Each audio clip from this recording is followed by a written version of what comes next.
All right. In today's episode, we have a fascinating interview with Dr. Kevin McDonald, and everybody has probably seen the latest revelations of the Epstein files. I think that this is probably at this point, I don't know, phase 3, phase 4, phase 5, and I think we have some more phases to go. There are still plenty of things that are redacted. The people are going to want to see more things, like who is this mystery guy whose name is blotted out that Jeffrey Epstein was supposed to kill. These kinds of things the public deserves to know. And so I think we'll have another phase and another phase. But this latest revelation was really, in many ways, a bombshell. It showed, if nothing else, it showed the blatant disdain and hatred of Epstein. You can do a quick early life check on Epstein. The name, it's pretty obvious, but he had a blatant disdain and hatred towards white people. He viewed non-Jewish people as less than. People right now are always talking about the dangers of white supremacy, the dangers of neo-Nazism. Well, I'll go on record and say this. As far as anyone can find, and even scrubbing and using certain AI tools to disseminate all the information, there was not one anti-Semite that was exposed as being a monster in the Epstein files.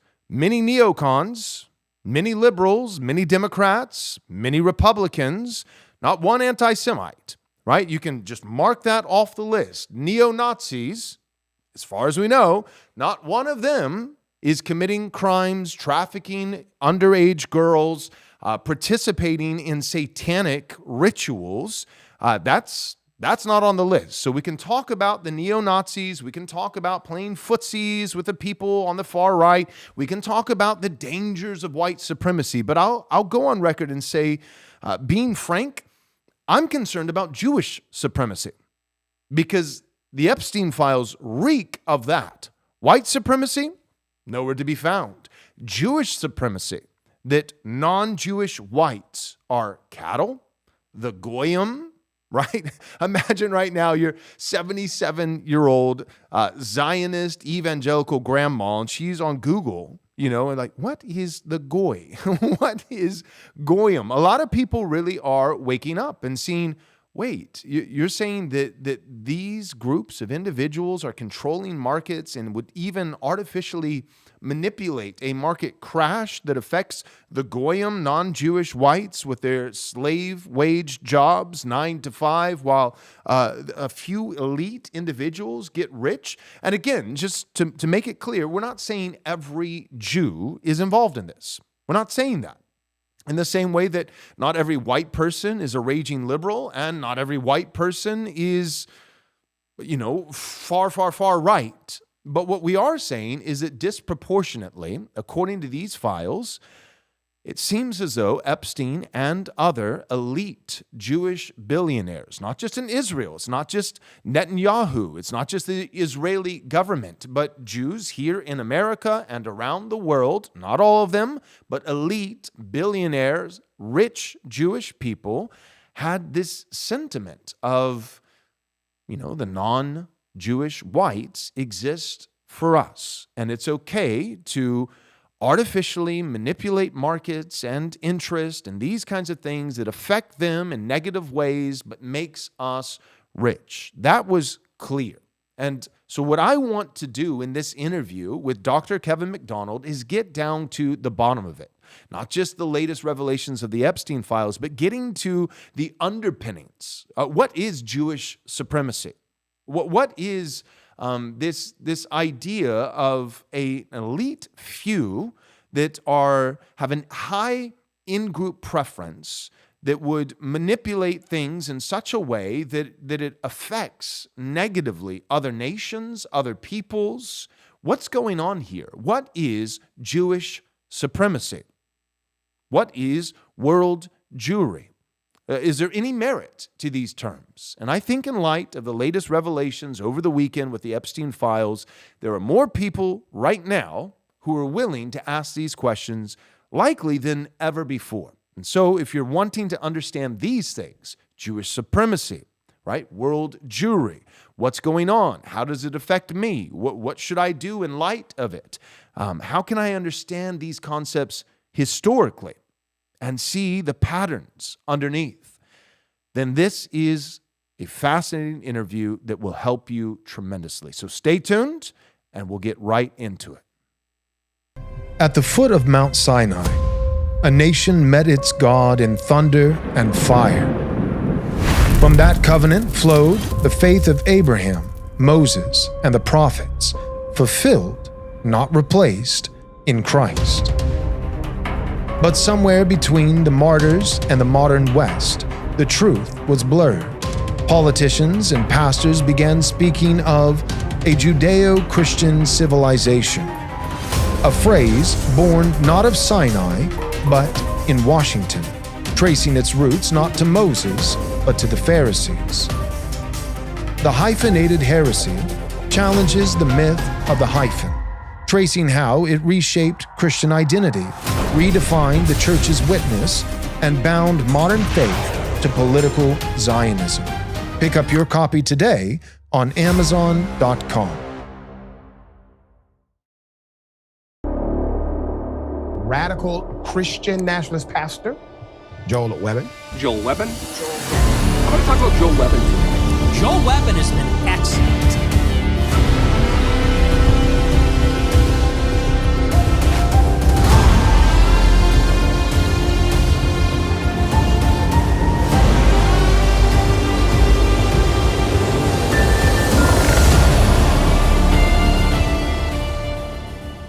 So I'm joined today by Dr. Kevin McDonald. He's written The Culture of Critique, which is a massive book that outlines a lot of Jewish influence throughout history and the way that it has affected society. And today we wanted to focus our attention predominantly as it pertains to Jewish influence over the years, especially here in the United States, but even historically in other countries as it pertains to immigration. This is certainly a relevant topic, and what we're seeing going on in Minnesota with ICE on the ground and the massive protests against ICE. We know that the left very much wants immigration to continue. They want it to continue in mass, and there's a number of reasons for that incentive. But behind this, or at least historically, what got us to this point, not entirely, but in many ways, has been Jewish influence. So Dr. Kevin McDonald, welcome to the show. Let's begin. What can you explain to the listeners from your book, from your thoughts and your extensive research, why is it, historically maybe outlining, but then also giving some of the incentives, the motive, why is it that Jews have historically pushed so hard to be pro-immigration? Yeah, it's certainly true. And, you know, as I was reading Jewish history and everything, in a way, it really opened my eyes to see what Jews had done on immigration. I'm an evolutionary biologist, and to me, the demographic constitution of the country is extremely important. And so the reality is that Jews have always, going back to the early 20th century, have championed open immigration. In fact, the American public opinion was against immigration from about 1905. Jews very actively fought the literacy test and so on, and they finally passed the literacy test, but it was ineffective. So they finally, the forces of restriction simply said, we're going to cut the numbers way down, and we're going to bias it towards Northwest Europe. Well, that was, horrifying to Jewish activists. But in 1924, they passed the 1924 immigration law, and that biased immigration. It lowered the numbers dramatically, and it biased immigration towards Northwest Europe. Well, most Jews were from Eastern Europe, and so they did not fall into that category, and they took it personally. So there's a huge chip on their shoulder, ever since. And any Jewish person who's educated would be aware of this, that the 1924 immigration law was directed against them, and to a certain extent it was. I mean, there were also other immigrants, Italians and Poles and so on, but I think that what really got the public going with Jewish immigrants, because at that time they were very different. I mean, these were Orthodox Jews. They looked different. They were very insular. They walled themselves off from everyone else, and they tended to be radical, political radicals. And this was around the time of the Bolshevik Revolution, and people were hearing stories about how violent that was, and how Jews were very much involved in the Bolshevik Revolution and the aftermath of the revolution. And they finally said no. And so 1924 they enacted the law, and this was a watershed event in American history. It really slowed immigration way down. And of course, then you had the Great Depression, and that would have slowed it down anyway. But Jews essentially were cut out of the political process involved in immigration. And in 1952, that act, the 1924 Immigration Act, was essentially reinstated. It was updated, and it didn't really change the substance of it. And it passed over Harry Truman's veto in 1952. So it was Jewish activists were always involved on this. They were the ones that were funding the committees. They were funding the lobbyists. They were writing the op-eds. And so the entire point was to open the gates. And they finally did it in 1965. So it was a long time coming. But they were by far, really, you can't point to any other group that was really important. It wasn't like capitalists were, clamoring for more immigration. Certainly labor unions didn't want it. And so when you look at who was active and how and why, it was Jewish activism. And as far as why, Jews, as I say, had a huge chip on their shoulder for the 1924 immigration law, but they also had a general animosity, especially after World War II, because you had the rise of National Socialism in Germany. And what happened there, of course, was they were very focused on Jews. And as a result, Jews had the view that it was dangerous for Jews to be a minority in a homogeneously white Christian country. And they have a long memory. When they think about the history of Jews in the West, they start out with the Roman Empire and the destruction of the Second Temple. And then they go to persecutions in the late Roman Empire. And then they go to the Middle Ages, where they were expelled from so many countries and kingdoms in Western Europe. And then they go to the modern era, where in Russia there were pogroms in the 19th century. And then you had the rise of National Socialism in Germany. And so there you are. They had the idea that European civilization will sooner or later rise up against them. And so the solution that they came up with was immigration of all these other groups. If Jews were just one of many groups, they would not stand out as much. And they had this hatred towards the white majority. When they see a white majority, even though America fought against Germany in World War II, they think of white people as potential Nazis, and that they will sooner or later rise up against them. And so I got a lot of quotes to that effect, that they don't feel safe in a homogeneous white country, a Christian country. Right. And again, Christian religion started out as a very anti-Jewish ideology, really. I mean, Jews killed Christ, for example. And you had Jews in the late Roman Empire who owned Christian slaves.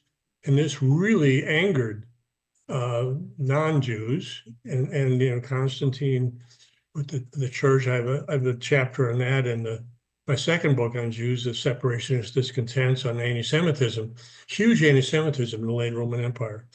It revolved around Jews enslaving non-Jews. And again, Jews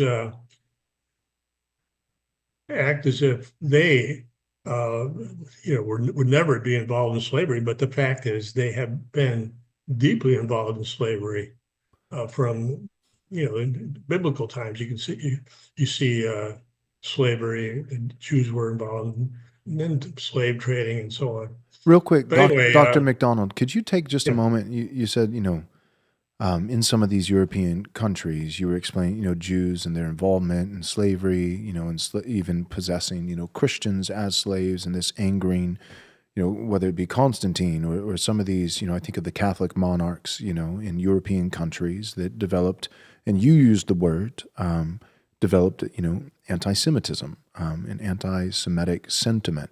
Just for the listener and for myself, I'm curious because a lot of people, if we ask the ADL, what is anti-Semitism, they would say the slightest critique against Benjamin Netanyahu.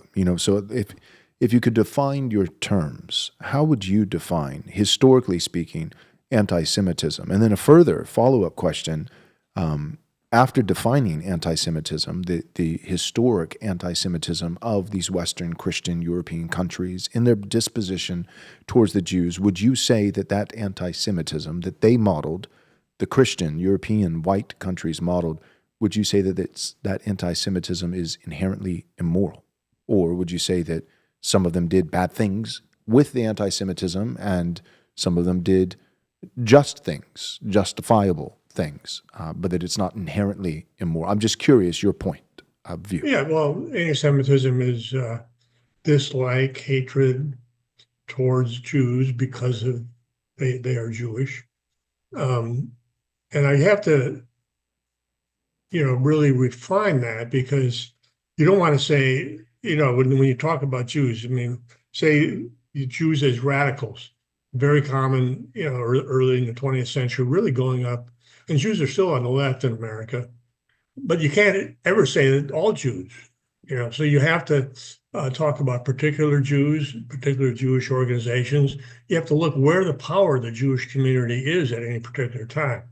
And as in my case, I see Jewish power as directed against my interests as an American, as a white American. But I have to qualify that. I have to talk about which aspects of the Jewish community, the ADL, for example, is totally on board with all the Jewish programs, but not all Jews are sympathetic to the ADL. You talk about the Israel lobby, and certainly I resent the fact that we've fought these several wars for Israel in the Middle East. Lost a lot of lives, cost a lot of money, horribly wounded servicemen coming back.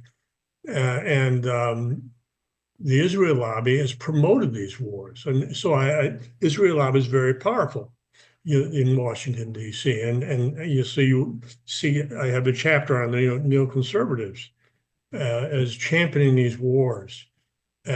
So I'm against that. So you want to call me an anti-Semite? Fine, but be very clear what I am saying. I'm saying that I oppose certain things that the mainstream Jewish community, that where the power of the Jewish community is directed, the power and the money.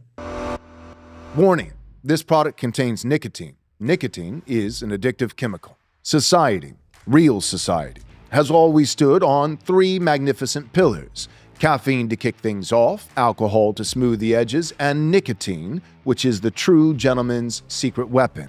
See, in its glory day, nicotine fueled the greatest minds, the boldest leaders, and the quiet legends who simply got the job done.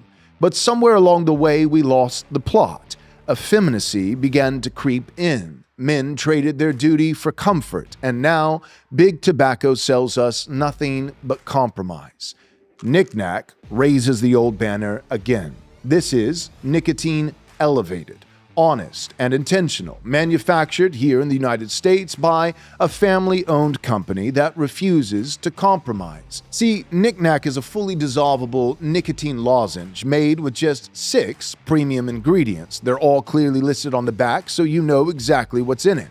There's no smoke, no pouch, nothing hidden. Essential oils for real flavor in 3 to 6 milligrams. So get Knick Knacks at knickknack.com. Again, that's knickknack.com. And use code JOEL20 exclamation mark.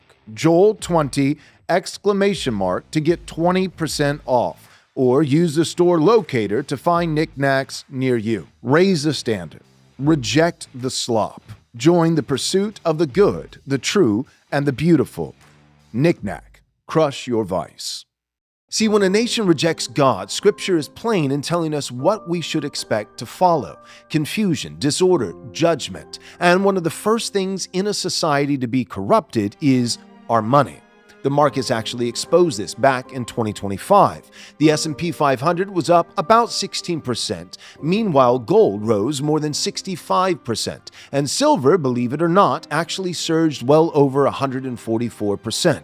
And so this is why I trust my friends at Golden Crest Metals. They're a 5-star rated company trusted by thousands of Americans nationwide. And right now, Golden Crest is offering a free information kit that explains how to own physical gold and silver directly, as well as how to add physical gold or silver to an IRA or your 401k tax and penalty free.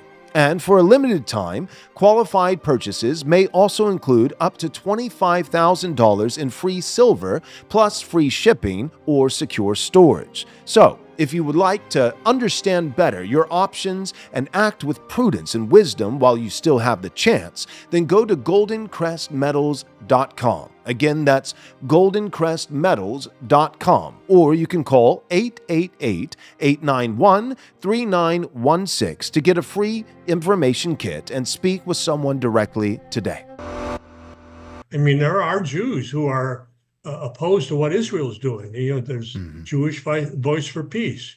There's Mondoweiss. I mean, these people are very Jewish. At the same time, they do not like what Israel has done over there, and they are very extremely critical of Israel. But so they don't have the power. Obviously, the power is with the Israel lobby and the funding of politicians in America. The propaganda, the media power, all comes from the mainstream Jewish community. Another question that I had, so that makes a lot of sense and it's helpful, but you've a few times now, predominantly described Jews in America as being politically on the left, and from some of my study, I think that's undeniable. That doesn't mean every Jew is on the left, but in terms of the influence, the mainstream, the consensus, the power, that's what we're describing. And You're right. However, I wanted to get your thoughts on. I think that's historically true for America and Jewish influence in America. It's been left dominant, but it seems as though recently, like through the rise of the move away from your paleo-conservatives of old, your Pat Buchanans, and kind of the rise of, William F. Buckley and National Review and the neo-conservatives, and that over the last 30, 40 years or so, at least the last 20, 30 years, that now it feels as though there's kind of a split, and not just like some dissenting Jews on the right, but just individuals and not a collective and not really having much influence, where all the power is still on the left. Now it feels like it's almost like a 50-50 split, that there's real, NGOs, real lobbyists, real groups, organizations on the left that are pro-LGBT, pro-pornography, pro-immigration, pro-abortion, but there's almost, it seems, as much influence, Jewish influence on the right, that would side with like someone like myself on some of the cultural, moral issues, like abortion, like, gay marriage, those kinds of things. But in terms of geopolitics, are, pushing for war, and sending America to war. And so now it feels as though now you actually have two, not just fractured, but two very organized groups of Jewish influence, both on the left and on the right, that almost work in tandem with one another. The right wages war, displaces people, pushes for regime change, these kinds of things. And then the left, Jews on the left, then open the doors of Toledo, the doors of America, and welcome all the refugees here. And it's kind of this 1-2, left-right punch. What do you think about that? Yeah, I do think that there's an element of truth in that, or a great element of truth in that.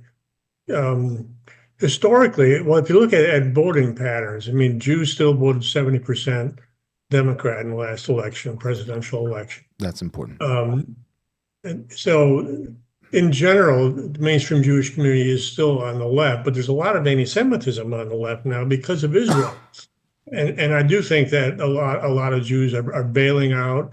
And you have people like Stephen Miller in the Trump administration, who's a real conservative, I think. He's not, with these neoconservatives, which is a very important Jewish movement, they had historically been very much in favor of immigration. And so they opposed the paleoconservatives, the Pat Buchanans. They regarded Pat Buchanan as a horrible anti-Semite because he was questioning some of the World War II Holocaust-related stuff. And he was very much, an American nationalist. And he would oppose immigration of all these different groups. So that's the history of it. Right now, I do think that Jews are sort of rethinking immigration from Muslim countries. They realize they brought in a lot of people that hate them for what they've done in Israel. I just read today, Deborah Lipstadt said that anti-Semitism has changed. It's all Israel related now. They have lost young people. That Israel's actions in Gaza are just horrifying to people. I just posted a video from Al Jazeera, and it's unbelievable what they have done. Just war crimes you just can't even imagine it. So it's something that I think has really changed public perception of Jews. Jews have always tried to present this image of we're the victims. We're the Holocaust is the prime one, but it goes back in history. We are the victims. We never do anything bad. We're the victims of irrational hatred throughout history, and that's the whole story. But how do you see Jews as victims when you see what happened in Gaza? They have a long way to go to repair that, and the activist Jewish community acts as if nothing happened, but they know something's happened, and they are furiously trying to correct that. Understand they have they have ads on TV now promoting Israel and their opposition to anti-Semitism and so on. But the whole anti-Semitism, what is anti-Semitism, has been expanded. It used to be that you could critique Israel and you wouldn't be called an anti-Semite, but now it's pretty much been completely conflated. If you could criticize Israel, you are going to be accused of being an anti-Semite. And that has lost its sting to a great extent. I don't think people are concerned about it as much as they used to be. And people like Elon Musk have gotten in trouble by condemning the ADL, saying the ADL is an anti-white organization, and that sort of thing. And it's something that doesn't go away. I mean, he went to Auschwitz, he went to Israel, supposedly apologizing and sort of, but these things stay. And it's hard to believe that these young people who are not listening to the New York Times, they're not reading the New York Times, okay? They're listening to podcasts, they're listening to, maybe Tucker Carlson, Candace Owens, who are now seen as, the worst anti-Semites in America. I think Tucker Carlson got anti-Semite of the year this year. And Candace Owens. She's very down on Israel, and very much. She's doubted the Holocaust, all kinds of things, and talked about the USS Liberty, that disaster when Israel killed over like 134 American sailors, obviously intentionally. This is back in 1967. She brings that up. Tucker Carlson has brought it up. The history is so obfuscated, so covered up, that it's hard to get down to the truth. But people like Tucker Carlson are really doing it. Yeah. I mean, Tucker Carlson talked about the riots in Minneapolis, and he said the whole point of the leftist resistance here is the Great Replacement. They want to replace the white population, and so they have to resist any attempt to deport people, to prevent immigration, to check voter rolls. He says 14 states don't have voter ID laws. Well, that's open invitation for illegals to vote. And he's really, he interviewed Darryl Cooper on World War II, saying things that Jewish activists hate to be said. Winston Churchill was not a hero. Winston Churchill was this profligate person who's indebted to the Jews all the way, and did basically what they wanted him to do. And so, what do you think, real quick, about Winston Churchill? Do you, because there was a moment where it seems as though he was going to just ride off into the sunset, but in utter disgrace. That he was virtually bankrupt and had left the political scene, and then all of a sudden is, welcomed back in and quite powerful. And there's, suspicions and, people saying that he was funded by Jews to lead this Zionist project. You've done the research. Is there truth in that claim? Yes, and he actually would have lost his estate. He was so bankrupt. I mean, he was totally profligate with money, in debt all the time, and yet living a very high life. With alcohol, and cigars, and all this stuff. Anyway, he was bailed out by a Jewish guy named Strakosh, I believe, a wealthy Jew. And this happens over and over again. Jewish influence, if you want to take it to the absolute bare bones, comes down to money. Whether it's the Israel lobby buying off politicians, funding the opponents of politicians they don't like. If it's Winston Churchill getting bailed out by Jewish millionaires, looking at all these NGOs that fund immigration, that reward people who are on their side in terms of immigration, multiculturalism, and all that. It's speaking about my chapter in the 1950s. Jews would establish these committees, and they would be made up mainly of non-Jews who were sympathetic, and they wanted to have prominent non-Jews, people would have a reputation that other non-Jews would listen to.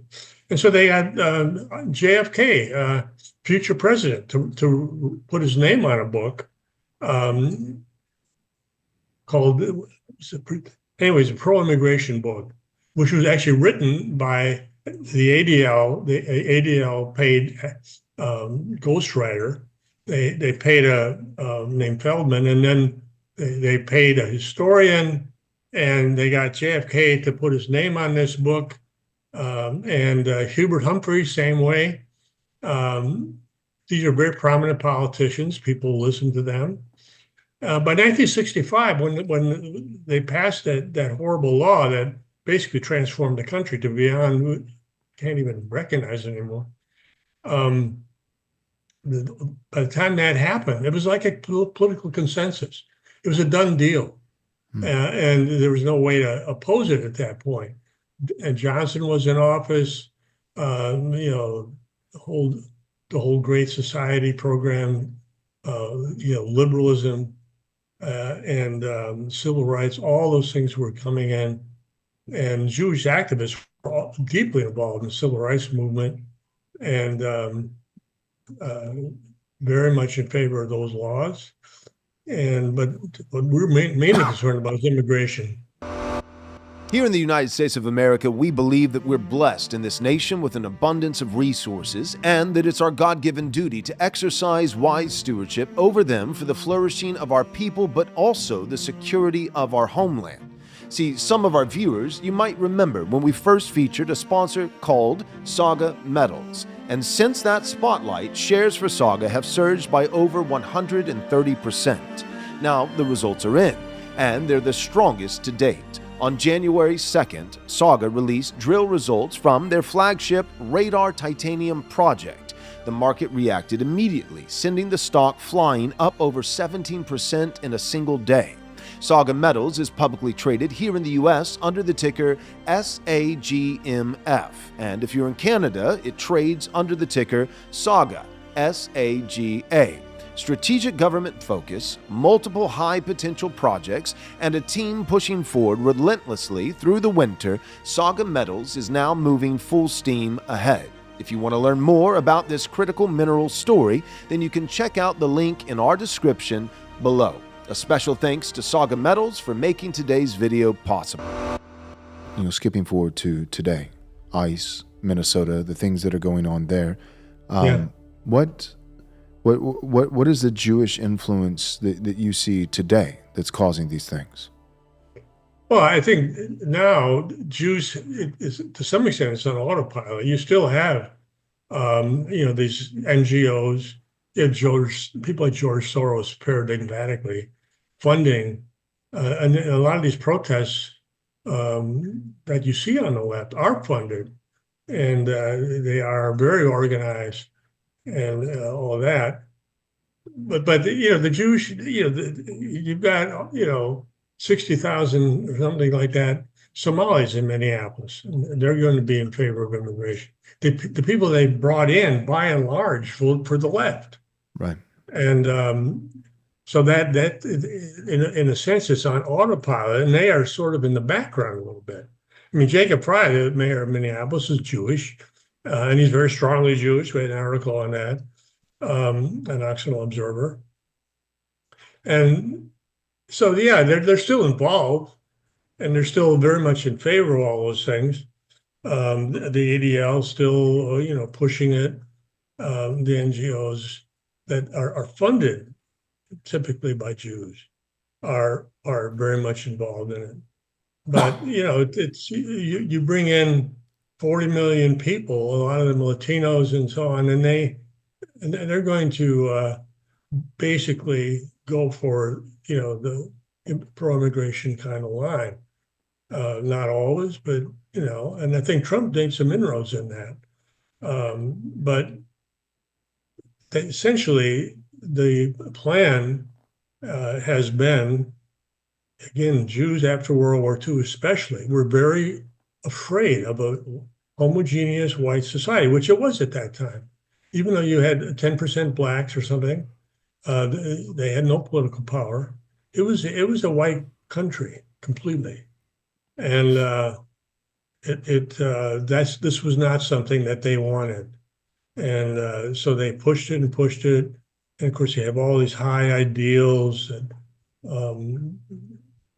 we're all the same, that people from Africa will be just great citizens and all that. And of course, what we have is a competing maelstrom of competing ethnic groups now. And so multiculturalism really has not worked anywhere. Right. It produces conflicts between the different groups. And I was saying good things about Tucker Carlson, but Tucker Carlson is opposed to any kind of white identity. Correct. And the reality is we have to have a white identity because we are competing in a multicultural, multi-ethnic environment where whites are going to be a minority within our lifetimes, perhaps. Maybe yours is not mine. But anyway, the reality is that whites have to organize. They have to organize as whites and try to advance their interests. This, of course, is what Jews have forever. And it's sort of pie in the sky to think that these different ethnic groups are going to suddenly forget about their ethnicity. They're going to all become Christians and not care about any of that stuff. But it's just not true. Right. And it's sort of pathetic to see a major voice like that talking those terms. What do you think it is about, those of European descent, white Christians, especially here in America, but also in Europe? It seems to be the same sentiment. What do you think it is about white people that has made us so particularly susceptible? Because at some point, there is a moral culpability of one degree for the one who deceives. And although the degree is lesser, there's still some degree of moral culpability for the one who is deceived. Like you can't. That's right. And so what is it about white people that makes us so gullible? Like that we would. Well, that's my other book. We would orchestrate our own demise. I wrote a book called Individualism in the Western Liberal Tradition, 2019. It's on Amazon. And the essential idea is that Western Europeans have a deep evolutionary history of individualism. We have not had the sort of kinship-based societies that are true in the rest of the world. And I'm not the only person believing that. I mean, Joseph Henrich, a Harvard evolutionary psychologist, has a book out called the weirdest people in the world. And weirdest is an acronym for Western, industrialized, rich, educated, and so on. The idea is that we are unique in all the cultures of the world in tending towards individuals. And that means we don't coalesce into groups very easily. We can, and that certainly happened in Germany in the 1930s. But in general, we tend not to, we see a Jewish pornographer or a Jewish sex molester or rapist or something. We don't generalize that to all Jews. We don't think in group terms very easily. And so we are we're more about individual self-development. And individuals have been very good for the West. This is what made the West dominant throughout the world. It produced the Industrial Revolution, all the science and technology. You can't have science from a group standpoint. And that's what Jews have always done. That's the whole point of my book, The Cultural Critique, that these Jewish movements regard science as part of their group strategy, their group interests. That Franz Boas saw the question of race in terms of, is it good for the Jews? And that's, you can't see science that way. But science has always been individualistic. That means you can defect from any scientific movement that you think is wrong. Show me the evidence. And so that's been the case throughout history. But more and more as the left, multicultural left gets power, they see science as something that should be in the interests of particular groups. And so any kind of race science is off the table now. Because blacks, you don't like the idea that blacks have a lower IQ, that they're prone to criminality, and that they're just not succeeding in Western societies, and same in Europe. So I trace the history of individualism and how it played out, and essentially there's a sort of gradual, what I call, climb between the Southern Europeans and the Northwest Europeans, where Southeastern Europeans are much more collectivist. You have brothers, living together with their families, and whereas in the Northwest Europe, it's all individual, and you had to be economically viable in order to get married. And you had these nuclear families going way back. They can't even trace where the origins are. But in the Middle East and Eastern Europe, those families don't exist. They're not the norm historically. Even in southern France, you see that. So the point is that when you get up towards Scandinavia, you have total individualism. Family ties are weak, and kinship is weak. And these people are the most liberal people in the world. From They're some being- of what I've recently read and discovered, it seems as though Minnesota was originally, or at least at some point in its history, heavily populated and settled by Scandinavians, That's right. which might be part of what has made, all of the West, and America in particular, has been, specifically, susceptible to Jewish influence and exploiting the individualistic mindset of Westerners to be accommodating to anyone and everyone. But Minnesota especially, even the coined phrase that we use to describe Minnesotans, Minnesota nice, right? They're Minnesota nice. They're really, really nice. And I think for people nice. too nice, that's absolutely right. And so, but for us to recognize that, okay, where did this come from? Well, it came from a particular people, the Scandinavians, who were, as you're describing, uniquely individualistic in their mindset. And for us to draw that correlation and recognize there's something there. Yeah, absolutely. They are very much prone to individualism. And, now they're beset. They've admitted all these Middle Eastern peoples, and all of a sudden, there's these gangs, there's ethnically based gangs in Sweden, and they're blowing up things. They're running drugs. They're doing all these terrible things, and the Swedes are sort of powerless against it because they just they tend not to see this.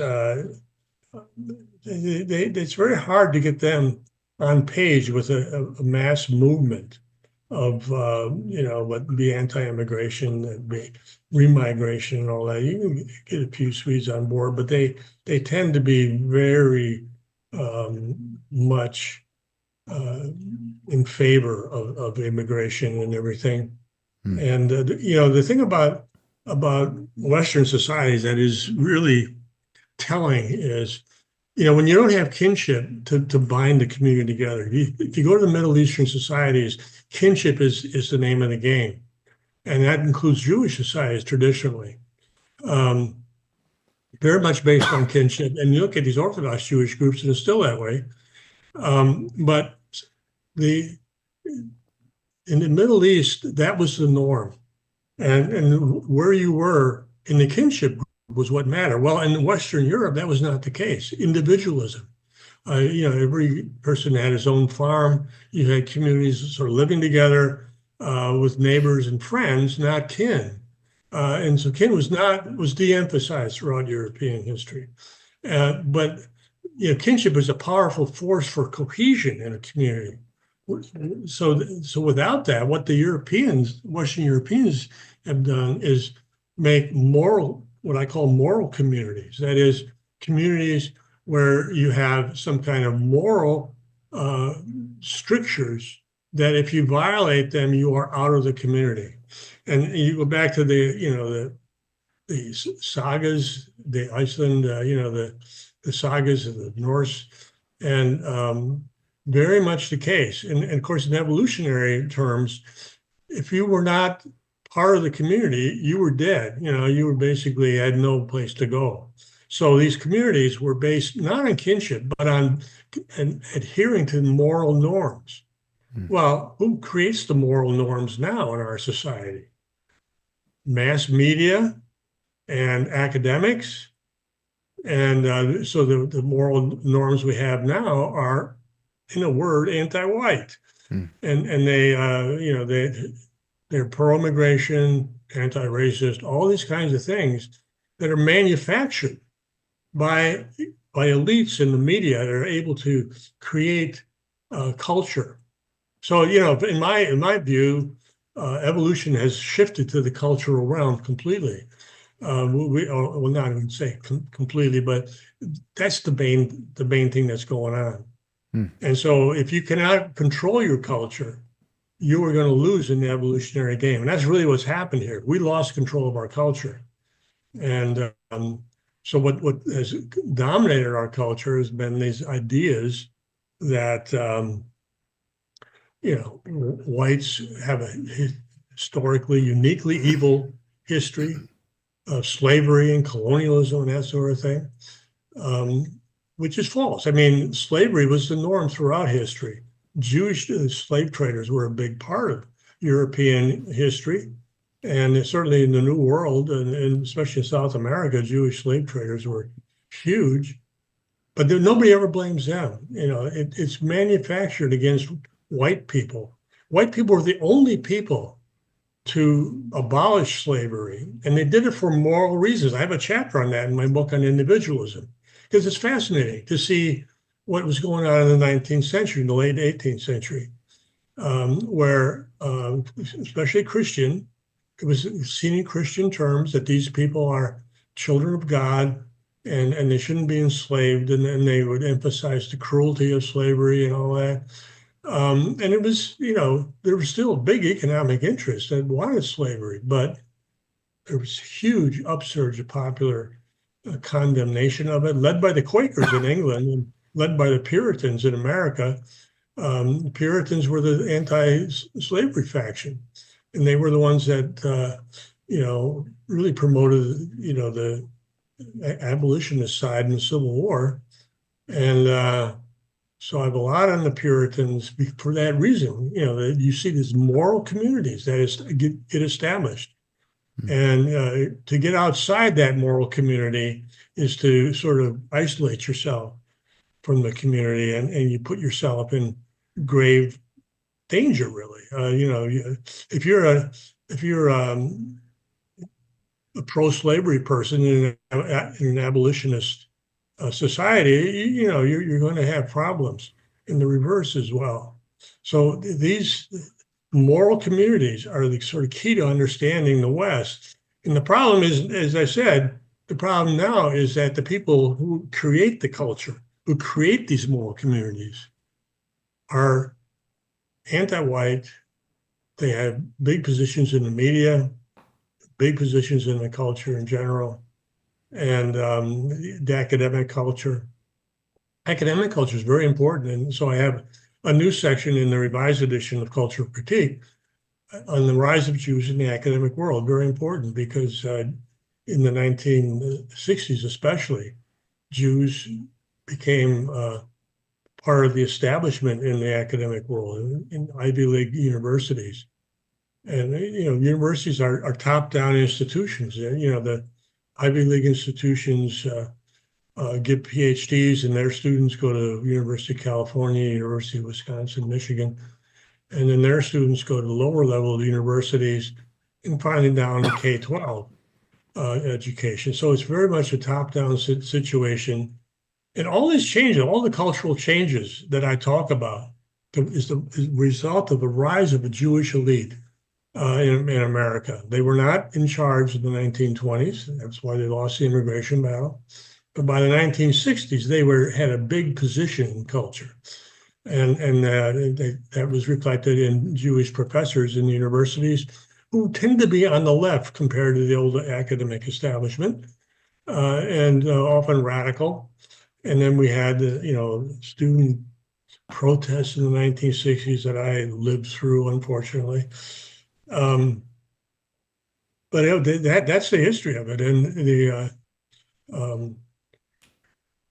the people, these cultural changes have been top down, coming from elites. They have not been bottom up. Right.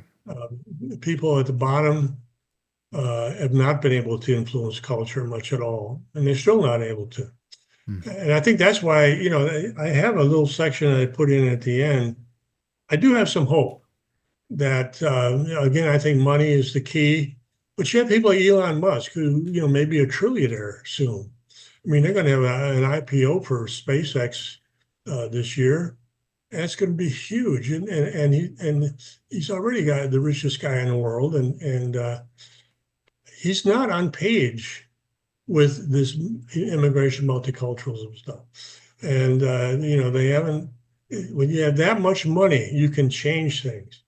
and you can really have influence. And I think so people like him. There's a lot of non-Jewish money out there. And, you look at Trump's contributors prior to Elon Musk getting involved, about the tune of almost $300 million in the last campaign. That's huge, $300 million. But other non-Jewish white people were contributing as well. Unfortunately, you had Miriam Adelson putting up $100 million, and that seems to really impress Trump. So Trump is slavishly pro-Israel, and disgustingly so. But anyway, money talks in a democracy like ours, and it's part of the individualistic political culture that we have. Right. So these, politicians are oftentimes basically sociopaths. They're going to go wherever the money is to get reelected. Power and money, and that's what it is on both sides of the aisle, by the way. But Right. Yeah, I was going to ask you here at the very end, just maybe a final word, but it seems as though you already began to bring that up. But I was going to ask you in terms of hope. Do you have any hope? Because in so many ways, it feels as though we're already very far gone. But it's something that we've spoken about with our media organization, NXR Studios. But just talking about the reality is, a lot of times Christians, I'm a Christian and we're a Christian media company, but Christians often think in terms of individualism and grassroots, bottom up. Christians, especially Protestants, of which I'm one of them, but they think of, if you are to change the world or change a nation or change the culture, it's going to be the Colosseum of ideas. It's going to be, persuasion, compelling, changing hearts and minds one at a time. But I think I just kind of by default believe that for probably the majority of my life. Wouldn't have even necessarily been able to articulate it, but it was just subconsciously always there until really recently, just in the last couple of years, where as I've started to understand more history and even more Christian history, whether it be Constantine or King Alfred or, this individual or that individual, seeing that even when it comes to the concept of revival, even just studying the Old Testament, it's very rare that, the people of Israel under the Old Covenant and the Old Covenant, that they all, got together and, the young and the old, the rich and the poor, and said, you know what, we have not been behaving ourselves lately, and we feel really guilty about that, and we've decided collectively that we want to repent, each one of us, repent of our sins and turn to Yahweh and serve Him faithfully. Now, what typically happened is the people are idolatrous. They've gone after, there's been invasion, and they've hoarded for themselves pagan gods from foreign peoples. But God raises up an individual, whether it's one of the judges, a Gideon or a Samson, or whether it's one of the kings, thinking of Josiah, or Hezekiah, or this individual or that, and this top-down, individual with power, real power, position, title, wealth, influence, authority. He comes in and doesn't really care so much what the people think. He comes in with zeal and true conviction. He's not just, a politician who just goes wherever the winds might happen to be blowing, but instead he comes with a genuine conviction that Israel is going to serve the Lord, and he begins to knock down and destroy all the high places and the altars and the temples to the Baals and the Asherah poles and against, actually, that's my point, is against the grassroots, against the people. He says, I know you actually don't like this, but I'm sorry, but the idol worship will stop. And then what happens over time is that eventually, as he puts in new laws against blasphemy or new laws in terms of fidelity to, the true God of Israel, the people's hearts eventually follow suit. And, we're fond of saying, that politics is downstream of culture, but there's a real sense that's true, but there's a real sense in which it's equally true, if not even perhaps more true, that that culture is downstream of politics. You see the shift culturally when it comes to the issue of gay marriage, and then you get a Obergefell. But in the same breath, we can say that once you got a Obergefell, the dam breaks, and the culture becomes even more pro-gay, immensely, exponentially more. And so I agree with you, long way of saying, I agree with you that, as a Christian minister, I think that God could send revival, and I think that we should continue to speak to the people that we love, especially our families and our neighbors, and seek to persuade and seek to compel in positive ways. But if history, it doesn't always repeat, but it rhymes, and if history is any indicator, even biblical history, Christian history, Christendom, these kinds of world history, there is a much more higher likelihood, if we had to guess, if things changed, how they might change, there's a far greater likelihood that it would not be grassroots bottom up, but it would be a relatively small number of elites with significant influence, power, and wealth that make these changes, and then the masses eventually follow. It sounds like that's what you're saying, and if so, I agree. Any final word on that? Yeah, I do think that there is a way forward, and things are very bad for us now, bad for Western European countries. It's interesting that Eastern European countries are standing up against this, and that's sort of what we'd expect, that they're less individualistic by far, and but I do think that ultimately, we have to be able to create our own moral communities and be able to have influence. It is, one of the things I just reading today, classic anti-Semitism is to say Jews control the media. Well, in the revised edition, once again, I go through Jewish ownership of the media, and I didn't even get to Larry Ellison buying up Paramount, CBS, TikTok, installing a rabidly pro-Israel Barry Weiss, so the Jews have a huge presence in the media, and I worry about that, but still, and again, the top-down thing, and now he's got TikTok apparently, yes, and that is something that young people like. Well, they're definitely going to, they're going to censor things that Jews don't like on TikTok, and that's just the reality. So I'm hopeful, though. Again, people like Elon Musk, and there's a lot of other non-Jews who have a lot of money. We have to push back, and to the extent we can, get our word out. And again, it's been very useful, I think. What Israelis did in Gaza is really helping people see that Jews are not the paragons of virtue that you think that they want you to think they are. That there's something extremely evil in the Jewish mindset. And if you look at, I just put a video online from Al Jazeera showing what the Israeli army did in Gaza, and it's just unbelievable. The evil. These people are not paragons of virtue, and we have to understand that and advance our own interests. Yeah. Yep, I agree. Okay, how can our listeners follow you? Keep up with what you're working on.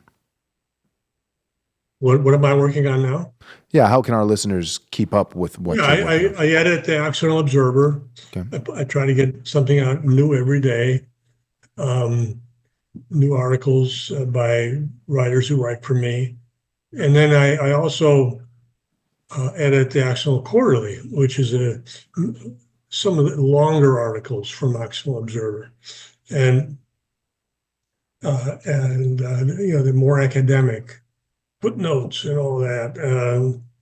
It comes out 4 times a year, and it's really a good thing to support. Again, we have to put our money a little bit where our mouth is. We have to subscribe to things that are on page and try to support that, because we are in very serious, grave condition. All hands on deck. Everybody has to do what they can. People have to say to themselves, what can I do? I don't like to write. I'm not good at that, or I'm not wealthy. Well, find something you can do. Set up an email list or something, anything that get involved with your local people, because there are people on board. Now, I moved up to northern Idaho, and there's just a lot of people up there that are on board with ideas like mine. And we have a real community up there. I know a lot of people. And I had a feeling that these people would have my back if something terrible happened. If the Antifa somehow got a toehold up there, which they won't, and started going after me or other people up there, we are a community, and we understand the need to sort of bind together. And so that's important, to be part. Think of what you can do personally to get involved. If only just to be part of a community is a great thing, and it feels good because you feel like you're on board with people. We talked about moral communities. Well, we have a moral community in a sense. We have a sense of what is moral, what is right. We feel white people are being hated, and so we band together on that basis to a great extent. So anyway, that's my pitch. Occidental Observer, Occidental Quarterly. We have to keep working hard, and don't give up. We can turn this around. Yeah. Amen. Well, Dr. Kevin McDonald, thank you so much for your time and coming on the show. We appreciate it greatly. God bless. Up to Date NXR Studios is the only right-wing media company to produce a 10-part, in-depth series with Nicholas J. Fuentes. And within a week and a half of uploading this series to Patreon for early access members and accruing almost 3,500 people interested in watching the series, Patreon completely deactivated our account without giving us a single warning. Now, this is the part of the show where most content creators would come out and beg for support. They direct you to their GoFundMe or Gumroad or something like that, saying, we need you, the listener, to rally behind us and give your charitable donations to keep us in the fight. But that's not what we're here for. See, NXR Studios, our purpose for existence is not to be sheltered and protected by our listeners, but rather to shelter and protect you. Our job is to be the frontline infantry that provides cover fire for you, the churchmen, the fathers, the blue-collar worker. See, we can afford to take the hit, but you shouldn't have to. The real tragedy in all this is that some of you gave your hard-earned money to watch this series in advance, and it was taken down before you got to see all the content. You were robbed by Patreon. So, what are we going to do about it? We're not only going to double down by making the series available on another platform, we're doing that, but we're actually going to triple down by making the full 10-part series absolutely free. We're starting our own platform, NXR Plus, where we'll be regularly providing valuable content exclusive for our members, including, right now, this 10-part series with Nicholas J. Fuentes. And in light of Patreon's recent Jewish behavior, the first month for everyone who signs up is on us. So, go and binge watch the full 10-part series with Nick Fuentes and myself, absolutely free first month, by going to members.nxrstudios.com. Again, that's members.nxrstudios.com. All right, we have a couple super chats that we want to get to right here at the end of the episode. But first, I'm going to let Wesley Todd give some of his thoughts on the interview as well as Antonio Griffith. But I do want to remind the listeners, if you're new to the channel, make sure that you don't miss out on our content. Our schedule is as follows. We are broadcasting 3 times live every single week. It's on Monday and Wednesday and Friday at 12 p.m. Eastern Time. Monday, Wednesday, Friday, 12 p.m. Eastern Time. And we broadcast live simultaneously from 3 platforms. We are doing this from my X account. The handle is at Joel Webbon. On X, broadcasting all these videos live on Monday, Wednesday, Friday at Joel Webbon. So make sure to follow and click the bell over there on X. Also on YouTube, make sure that you are subscribing to NXR Studios on YouTube, clicking the bell so you'll be notified every time we come out with fresh content, which again is 3 times a week. And then lastly, we are building a Rumble channel. We just started it this year, but we had too many of our listeners saying, guys, the kind of content that you're putting out, there is absolutely no reason whatsoever that you should not be on Rumble. So we are abiding by that and seeking to make our listeners and viewers happy in that regard. So we've hopped on over at Rumble. We're a month in now, so it's only at the start of this year that we began that account, but it's growing significantly. We are grateful for that. So check us out on Rumble. Same thing, it's NXR Studios on Rumble. Subscribe and click the bell. And then when it comes to Super Chats, at the end of these live streams, we are taking Super Chats from both YouTube and Rumble, and we have 2 from Rumble today. We have at least 1 from YouTube. We'll be getting to these in just one moment, but I want to give Wesley Todd and Antonio Griffith a moment to be able to respond to the interview that we all just watched.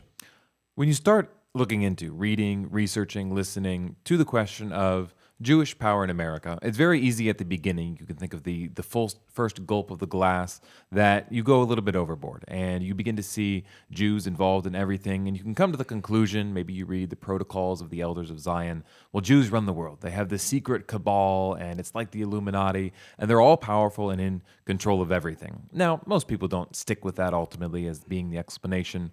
But what Dr. Kevin McDonald articulates so well here in the interview and in his book is there's actually a much more benign explanation. It's a lot less malicious. You're not attributing to someone inherent malice, inherent desire for the destruction of European countries, but it's an approach that almost all of us would take if we were in a similar situation.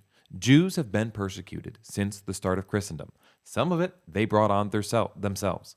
Some of it they didn't. Some of it was over the top. Then they often responded when Jerusalem collapses for the first time. I think it's in the early 600s. Jews burned churches of the Christians that had persecuted them just decades before. And so there's been this ongoing antagonism between the 2 groups. And when it comes to our American context and immigration, and even the elites like Epstein, they're very much so taking a look at the landscape and saying, it is very much so in our interest, just as a people, to survive if we bring a lot of people in here. A lot of different minority groups, whether it be from India, whether it be from South America, whether it be from Eastern Europe. The more people, the more diversity, the more cultures we have here, the less likely we get picked out and targeted. And they are absolutely correct in that sense. They're making a rational calculation and saying for the good of our in-group, for the good of our people, it is best if we promote immigration. And when the United States had a policy on immigration that prioritized Western European immigration, that was not what was best for their people. They were kicked out. Dr. McDonald goes into this in his book, The Elite Universities. There's very much so a type of WASP universalism. It was universally Protestants, universally Christians, universally Western Europeans. They didn't let the Jews in. And so Jews said, it is in our best interest to bring these people in. Now, here's the thing that we have to respond with. As Americans, is this in our best interest? Okay, so my family's been here for 200 years. These people arrived much more recently, and they're looking to be seeming to shift the ethnic makeup of the nation. And they're doing that explicitly so they don't get targeted, so they don't get called out, and they don't get isolated. And what we have to answer is this in our best interest? They're acting in their best interest. You guys talked about that at the end of the interview. Will we be willing to act in ours? And if we come to the conclusion, no, mass immigration is not good. It's not good for our jobs. It's not good for the safety of our society. It's not good for building a cohesive, patriotic culture that people want to live in. If that's not good for us, then you have to have the courage to be willing to stand up and say, I understand where you're coming from, and I get it, and I might even do the same thing if I was in that boat. But I'm not. And this is destroying the country. And so because it's our country and our land and our ancestors built it and settled the frontier, we're going to have to say no. Tens of millions, they have to go back. And in the future, our immigration policy needs to mirror what it did in the past, because that produced a prosperous, healthy, safe nation. And if you don't like that, we don't hate you. We're not trying to be malicious, but you've got to step aside. You don't get to have the reins of power if you're going to use that power to disadvantage us and our children and our posterity. Well said. Yeah, one of the reasons conservatives have continually lost over the last 5 decades and everyone's aware of this, is because they've continually accepted the framing of the left. And so a lot of people use this trite phrase of conservatives just defend what liberals pushed for 10 years ago. And one of the reasons that is because conservatives have never really done the work of determining why the postmodern liberal policies we have today actually emerged and what they're the consequence of. And I've said this before, but one of the efforts of the new Christian right is to really uncover policies from 50 years ago, 60 years ago that are now serving to the detriment of Americans and people who are America first. And that's why some people might criticize this and say, oh, well, you're going back into the 50s and 60s and evaluating immigration policy as if it has any real impact today. But the fact of the matter is politics have consequences. And to your point, Wes, and further to Dr. McDonald's point, politics is fundamentally demographic interests. Everyone knows this. And so if you have a demographic that's consistently accepting the frame of another demographic, then of course their policies are going to skew, even in opposition, skew in the direction of that demographic. And that's basically the conversation that we're having here. That's such a great point. You're accepting the frame of another ethnic group. Your ethnic group coming under the framing of another ethnic group. What's good for them? Oh, I guess that's good for us too. Actually, maybe it's not. And it's good to know that, to your point, like these are psychological, rational choices being made by a sort of opponents, if you will. It's things that are explainable in their frame. They're certainly internally consistent. That is the Jews and the Zionists. They're internally consistent. What they believe about them being an in-group and both their religious and political underpinnings of their worldview, it's no surprise. And so it's almost, to some extent, you would think they shouldn't even really be offended that we're addressing this or rightly identifying that this is true, because because it's actually, if anything, being gracious toward them and saying, hey, you're being rational. We don't think you're being malicious, but we just have opposing interests. Right. Yeah, there's two things that we need. We're simple men here at NXR Studios. We desire simple things, right? We're humble, centrist, moderates in every sense of the term. And all we long for is, by the grace of God, for heritage Americans, and even more particularly Christians in the West, to simply desire for ourselves and work towards our own ends, the very same things that Jews do for themselves, right? You don't have to attribute everything to malice. You don't have to impute motives and come up with some sort of sinister conclusion. Are there individual Jews, certain Jewish billionaires, certain Jewish politicians, Jewish elites who have sinister motives? Yeah, I think so. But the average Jewish person, are they, absolutely wicked and they're all doing this? I don't think so. I think the average Jewish person, whether it be someone who is an Israeli citizen or someone here in America, there are actually more ethnic Jews that live in America than Israel currently. That's something important to keep in mind. For the average Jewish person, I don't think that they're malicious. I think that they simply have an in-group preference. They actually view themselves as a collective, right? They actually think in terms of identity, much to, someone like Tucker Carlson, who we all appreciate greatly. But this is something where I think Tucker gets it wrong. He's like, whoa, I've worked really hard to get rid of identity politics. And it's the irony is that all politics is identity politics. So what you're ultimately doing is you're seeking to convince your own people to not play by the exact rules that every other group does. And then you wonder why we're losing.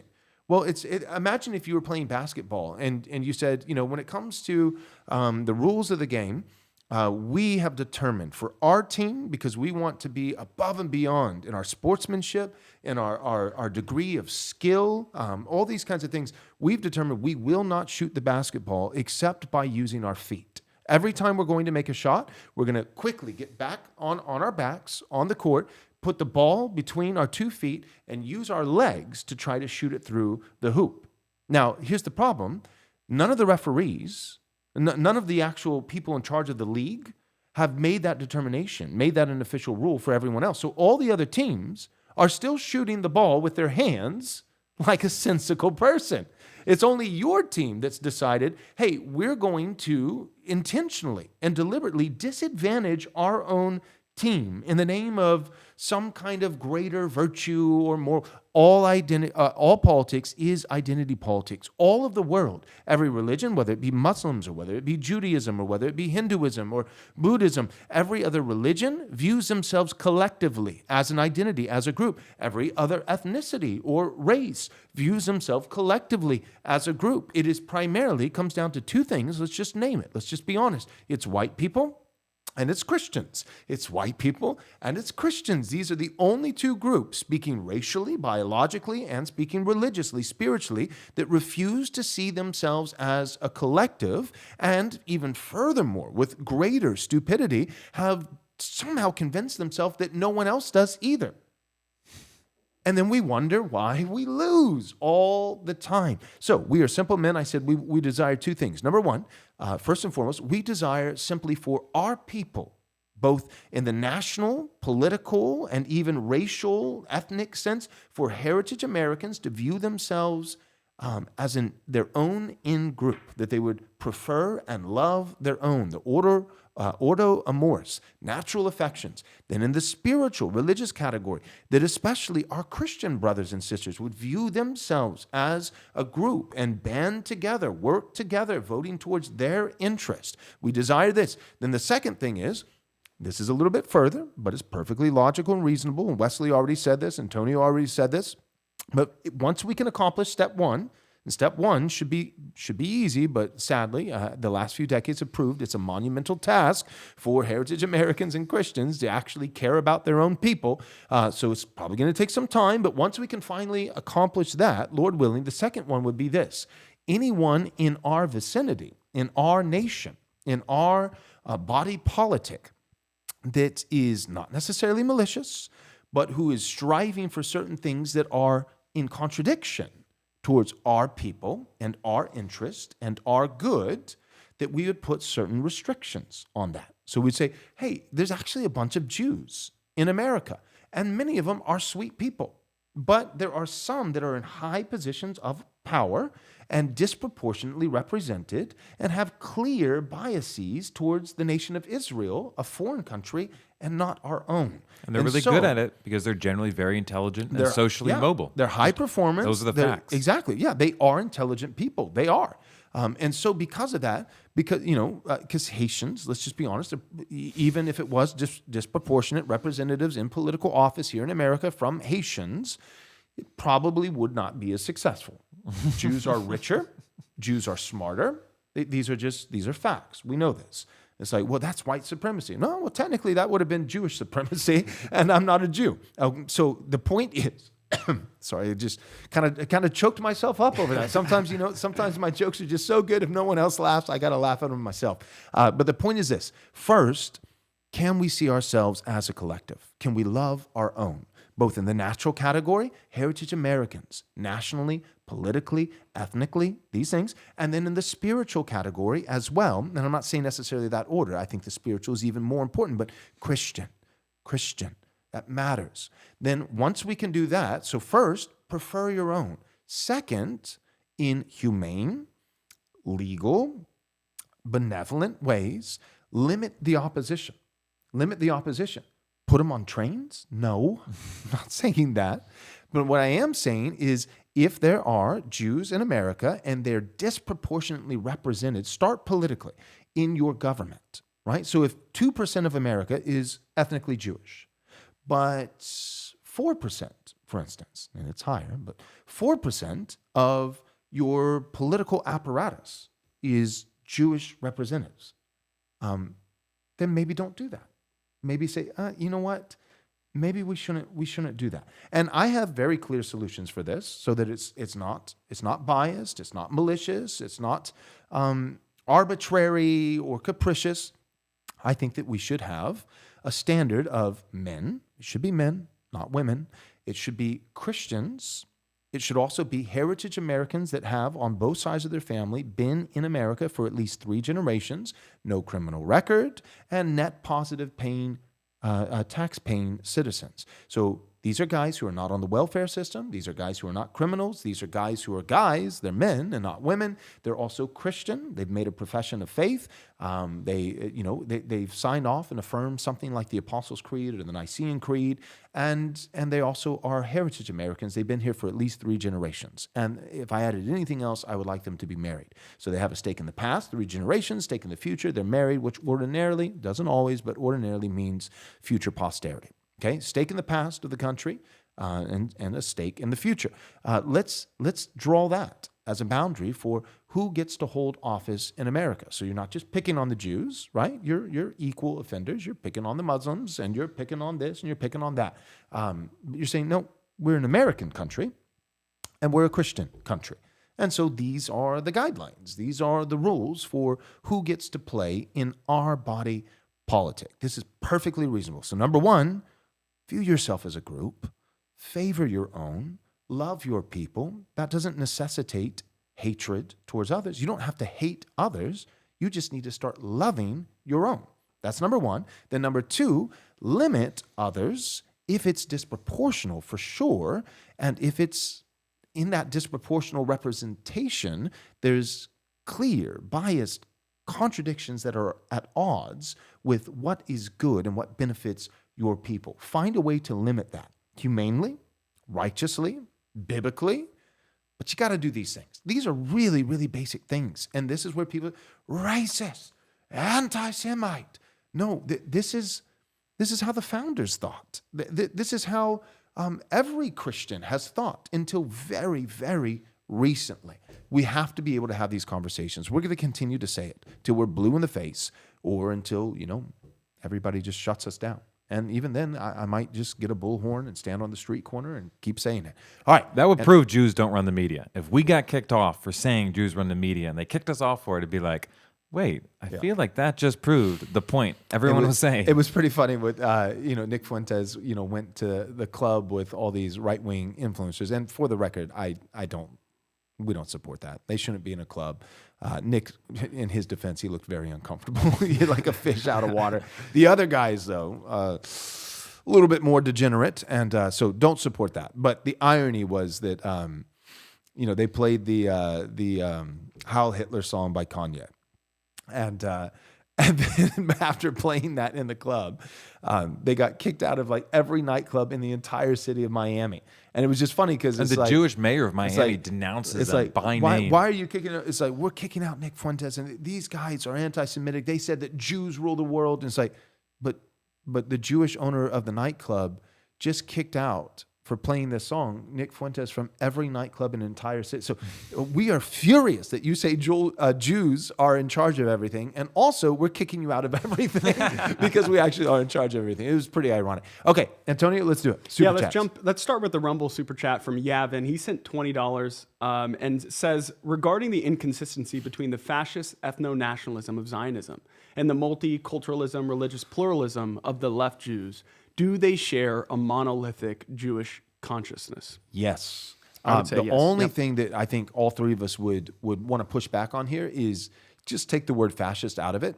Not because it's a no-no word, not because we're scared, because it's just not true. So I actually don't want to give that to the libtards, to the raging leftists and progressives, because what they want to do is say, you want to have a country and a future for your children, you're a fascist. Right? And so in having equal weights and measures, right? Being fair across the board, it actually is not fascist.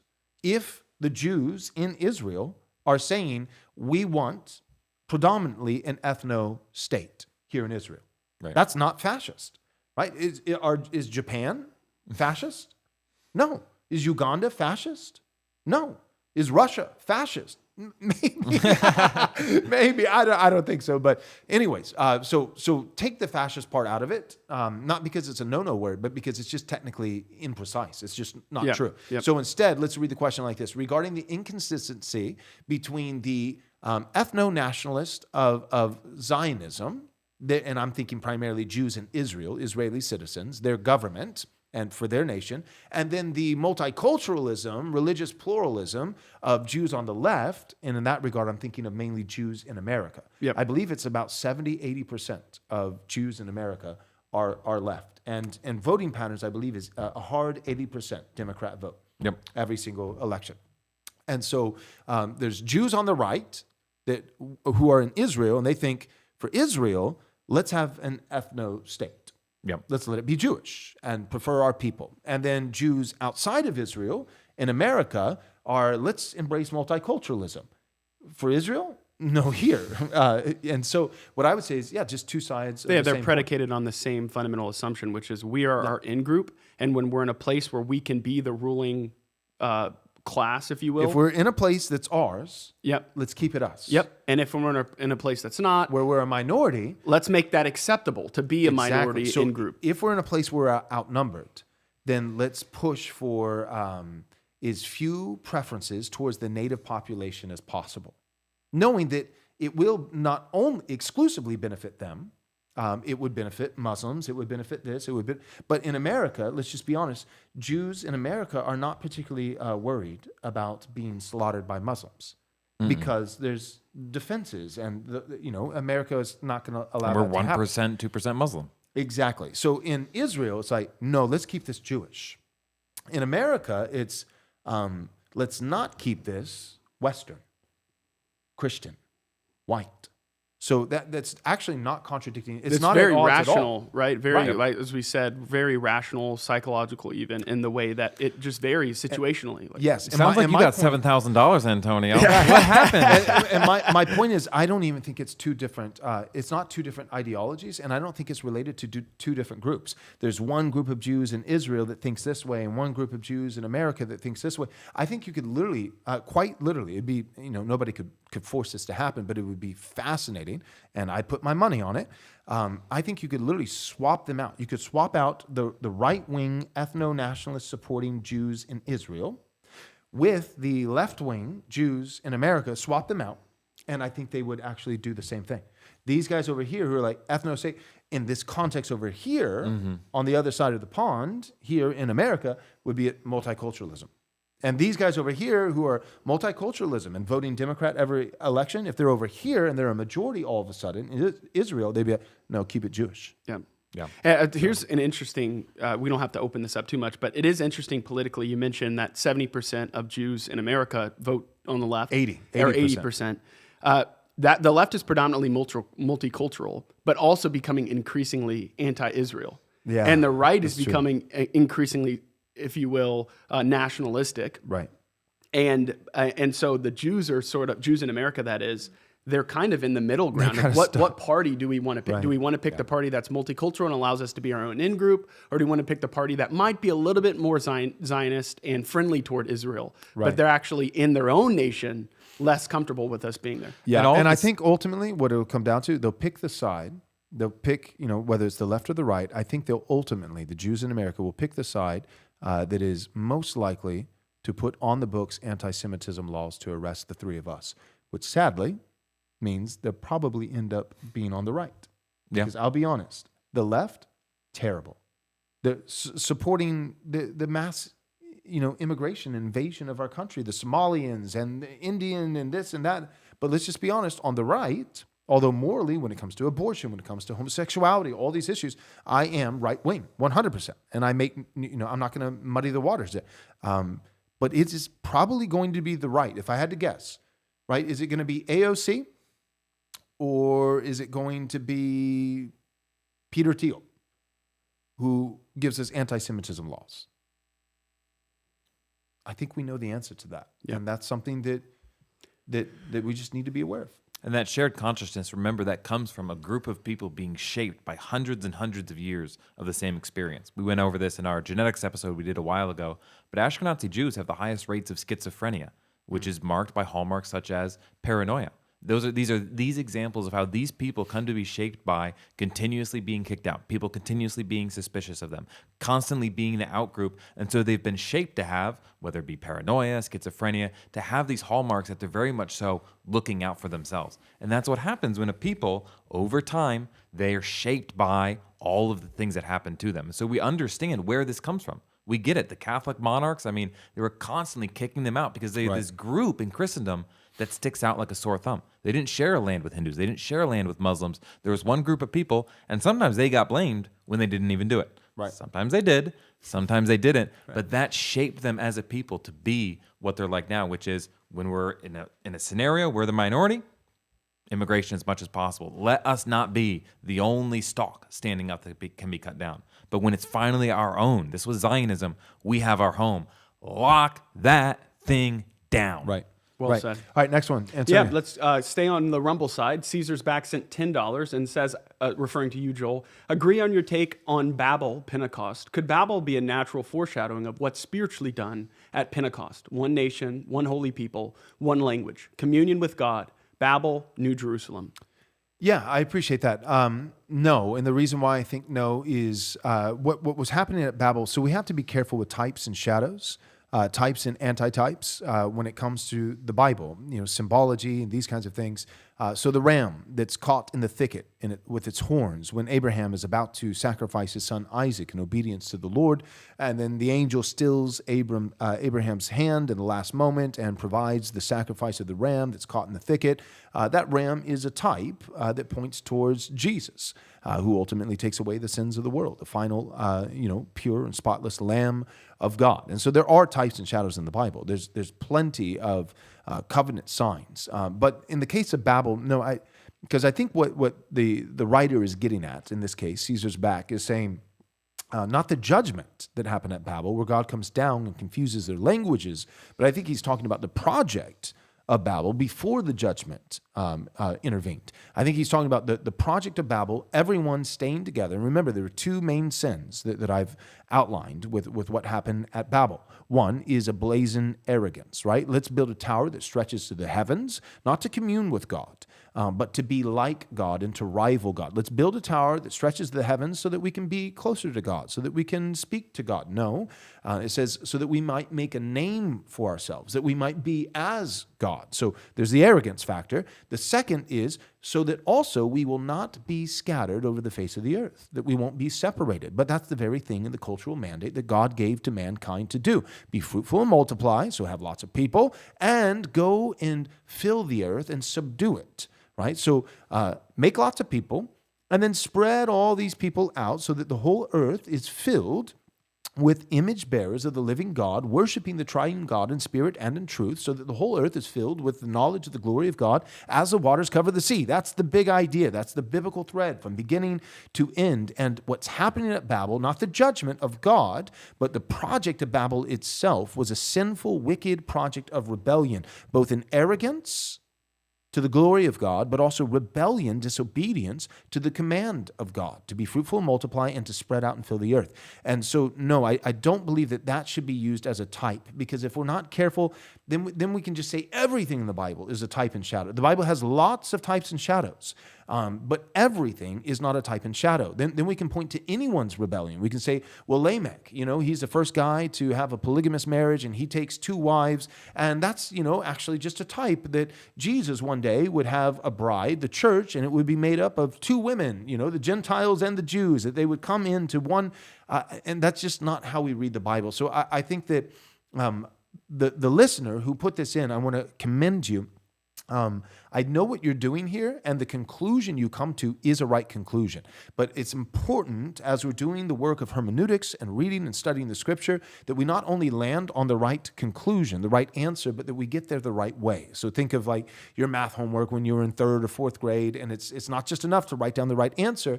Your math teacher would always say, show me the work, show me how you got there, so that I know you didn't just plug it into your calculator, right? I want to see your work. I want to see how you got there. And so whenever we're using types and shadows in the Scripture, they need to be legitimate forms of types and antitypes. And I don't think that Babel is a type that points towards Pentecost. Now, if you want to say that the judgment of God at Babel, confusing their languages, that was a type for the reversal at Pentecost, I think that that's true. And a lot of guys like Calvin or like Bavinck held to that, but they all held to it with the important disclaimer that a lot of our gay race communist Christians today, modernists, will leave out. And the disclaimer that we hold and that other theologians of antiquity also included is, yes, the judgment, not the project of Babel, the project of their rebellion, but the judgment of God because of their rebellion at Babel, confusing their languages, is a type for the reversal that happened at Pentecost when God allowed them to speak in tongues of other nations and tribes so that they would hear the preaching of the gospel. But the disclaimer is, but that was temporary, whereas God's confusing of the languages at Babel was permanent. So what God did in his judgment at Babel was permanent so that peoples actually would be distinct and remain so. Whereas what God did in his reversal at Pentecost was a supernatural act to kickstart as a catalyst for the gospel to go global, but it was not a permanent change. 2,000 years removed, we're not all speaking one language. So God allowed for them to hear, all the people that were gathered there in Jerusalem at that time. God supernaturally allowed his disciples of Jesus, the 72, meeting in the upper room, who were infilled and empowered by the Holy Ghost to speak in the supernatural gift of tongues so that all these other tribes and nations represented at that time could hear the gospel preached in their own language, but then it ceased. They took the knowledge of the gospel back with them, but speaking their own languages. And the 72 go back to speaking their language. So that was a temporary supernatural catalyst for one spiritual nation, grafted into the church, but not to somehow undo the natural distinctions in the temporal realm of fleshly nations. This is God's idea, and it remains so. Well said. Yep. Right.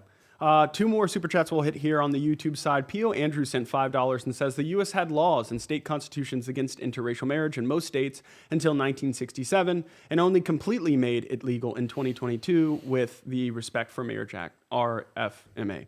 You know history better than I do. This is true.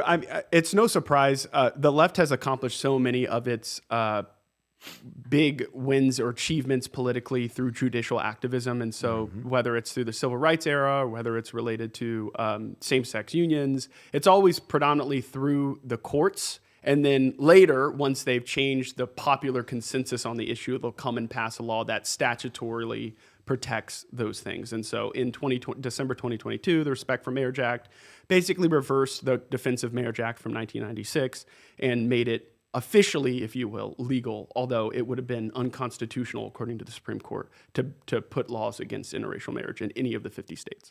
And for the record, it was only about 14 states, so 67 is Loving versus Virginia. 30 states had laws on the books in 1940s into 1950. It was down to about 14 by the start of 1960. And there was still loose enforcement even. And there was loose enforcement, yeah. So a lot of people, when they put a comment like that, like, well, did you know that the 1790 Immigration Act said free white people? Like, wow, we never knew that. We know. But also there's some additional context, which in this case, it was 14 of about 50 states at the time, not quite, that had laws on the books. Okay, then we have Mr. Adam. He just gave us a super chat, just no comment attached, but just giving us some money. We appreciate that. Your generosity means a lot.